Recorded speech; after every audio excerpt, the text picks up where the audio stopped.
Welcome to another deep dive with us.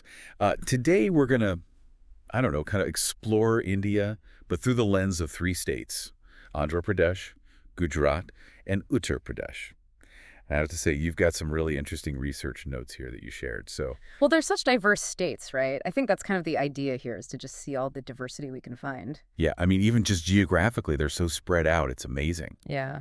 And one of the things that jumped out at me, at least from these notes on Andhra Pradesh, is just the artistic heritage, like the Kuchipudi dance and these Telugu poets like Sri Well, Sri. Sri Sri is a really interesting poet because he was very active in the movement for social justice and also active during India's fight for independence. So he was not just a poet, but, a revolutionary, using his words to inspire people and kind of capturing that spirit of the times. And he was, I mean, looking at your notes, it seems like he was really influential, not just in like Telugu literature, but the whole culture. Oh, absolutely. Yeah, I mean, and so it seems like there's this history in Andhra Pradesh of activism and strong political movements. Yeah. And you even have notes here about the Satavahana dynasty, which, they were patrons of Buddhism, they promoted trade. It seems like a very interesting time. The Satavahana dynasty is a really pivotal period for Andhra Pradesh, and they ruled for centuries, over 4 centuries. And, their patronage of Buddhism led to these incredible structures being built, stupas, monasteries, places like Amaravati and Nagarjunakonda.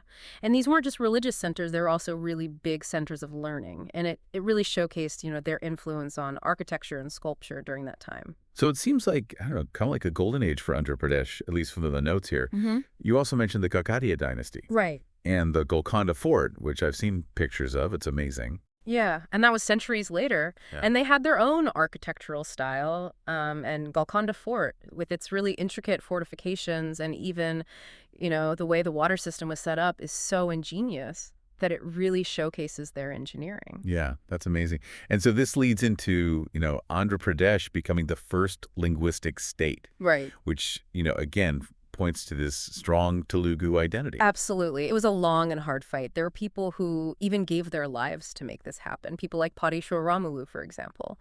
It really highlights how important language and cultural identity is to, the formation of a nation and how it continues to kind of resonate today. And I also noticed from your notes that there's a lot written here about the food, the culinary Oh, I already landscape. did, yeah. The use of chili and tamarind is really interesting. Well, Andhra Pradesh, because of its location, it's on the coast, right? There's a lot of seafood in the cuisine, but what sets it apart is the way they use chili and tamarind. Those ingredients kind of come from more inland, and they create this really unique flavor profile. The heat from the chilies, but also that tanginess of the tamarind. So you've got things like pesaratu, which is a savory pancake basically made from green gram, or there's gangura pachadi, which is this chutney made with sorrel leaves, and it's got this very delicious tanginess to it. Yeah, I love how, what people grow, how they farm, how they get their food really influences how they cook and what they like to eat. It's so fascinating. Before we move on, though, I have to ask about Tollywood. Oh, yeah.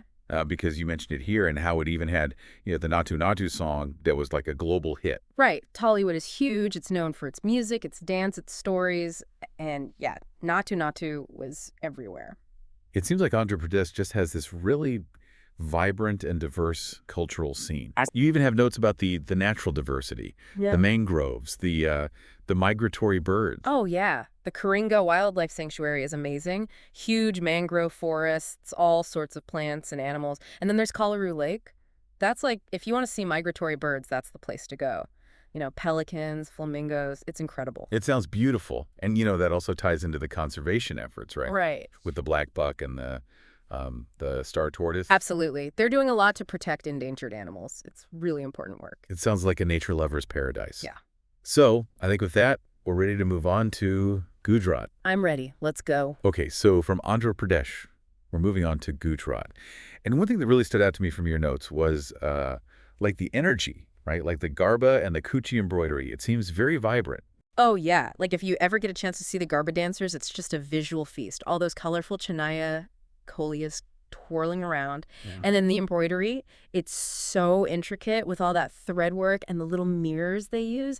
It's really amazing the level of detail they put into it. It's like a passed down through generations, And it really does feel like a celebration of like their heritage, right? Yeah, It's not just like a craft. It's an expression of their culture. absolutely. And speaking of heritage, your notes also mention the Indus Valley civilization. Yeah.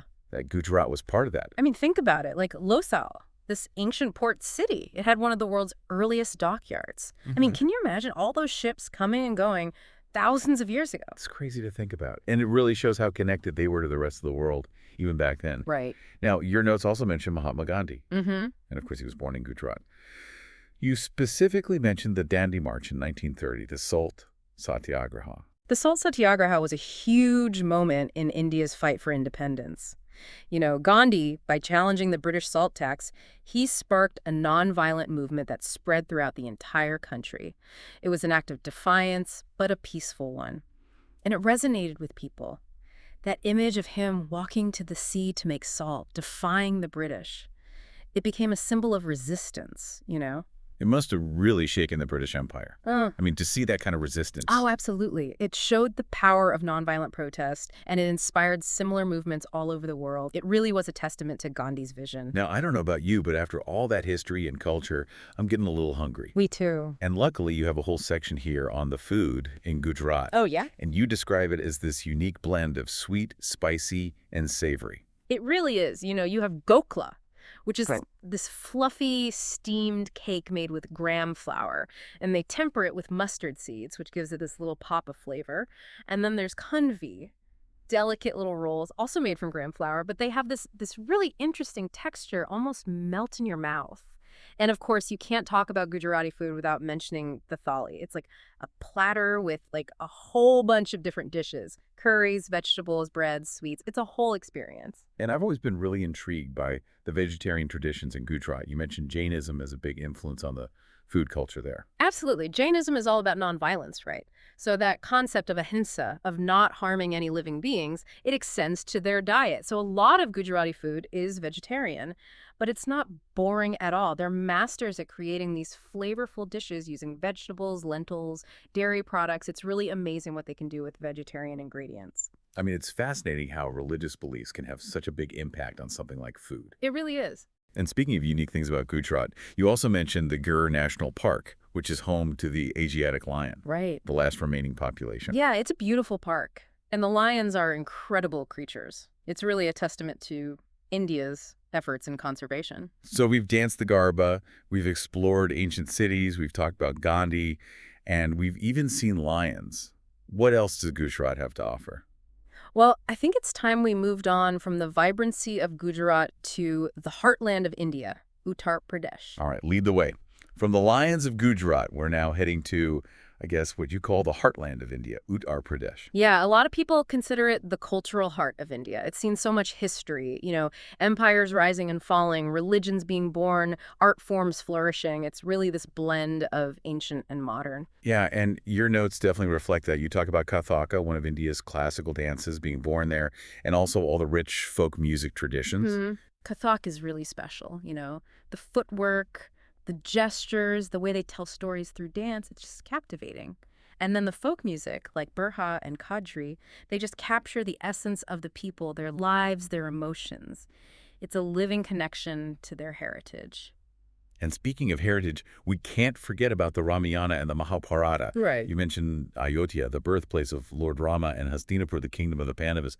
These are like major, major landmarks, not just for Uttar Pradesh, but for all of India. Absolutely. They're not just historical sites, they're deeply spiritual places for many people. And Ayodhya, especially with the new Ram Mandir, has become a major pilgrimage destination.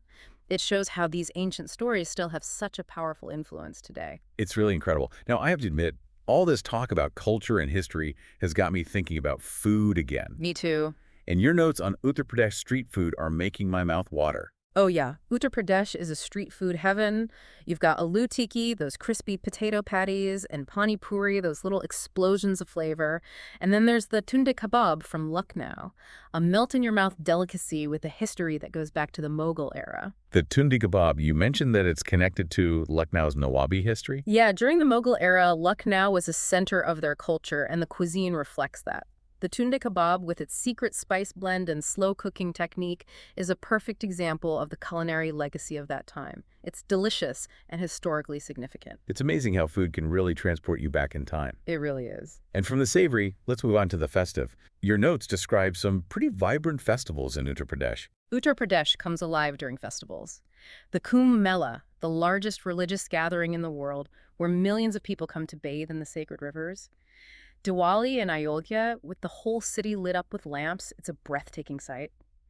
And then there's Lathmar Holi in Barsan and Mathura, where women playfully chase men with sticks, a unique tradition based on local folklore. It sounds like a whirlwind of color, music, and tradition. What an amazing way to experience the culture. It's not just about entertainment, though. These festivals are expressions of faith, community, and identity. They bring people together, reinforce their bonds, and pass on their traditions to the next generation. Well, this deep dive into Andhra Pradesh, Gujarat, and Uttar Pradesh has been incredible. Each state so unique, but all part of the amazing tapestry of Indian culture. It really has been a fascinating journey. We've explored ancient cities, danced to incredible rhythms, tasted unique flavors, and witnessed the power of tradition. And it's just a glimpse into the diversity and richness of India. It really makes you think, how do these very distinct regional identities contribute to a sense of national unity? What ties these diverse cultures and peoples together? That's a great question to ponder, and maybe a good starting point for our listeners to continue exploring India on their own. Maybe try cooking a dish from one of these states, or learn a few phrases in Telugu, Gujarati, or Hindi. Every interaction, every bit of knowledge gained adds to our understanding of this incredible country. This has been an amazing journey, and thank you for sharing your research with us. It's been a pleasure exploring these three states together.